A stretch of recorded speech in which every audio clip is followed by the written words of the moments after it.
நம்முடைய மாணவர்களுக்கும் 1000 ரூபாய் மானியம் அளிக்கக்கூடிய அந்த திட்டத்தை செயல்படுத்த இருக்கிறார்கள்.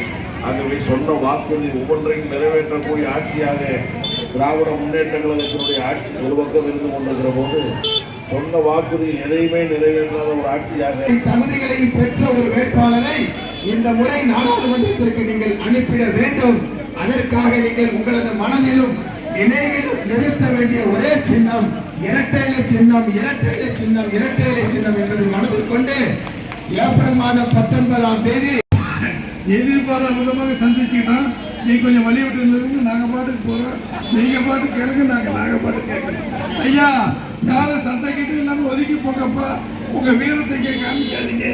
எம்ஜிஆர் நம்பியார் மாதிரி அம்மா ரெட்டலுக்கெல்லாம் வாக்கு போட்டு உங்கள் வீட்டு பிள்ளை நான், எனக்கு வாக்களியுங்கள் என்று கேட்டு இடத்திற்கு புரட்சி தலைவி அம்மாவின் போர்படை தளபதிகள் உங்களிடம் வாக்குகளை கேட்டு வந்து கொண்டிருக்கின்றார்கள்.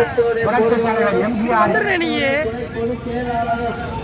நமக்குள்ள சண்டை வேண்டியதில்ல, ஒதுக்கி போய்கிட்டு இருப்போம், ஆதரவு கேட்போம், மக்கள் வாழ்த்துக்கள்.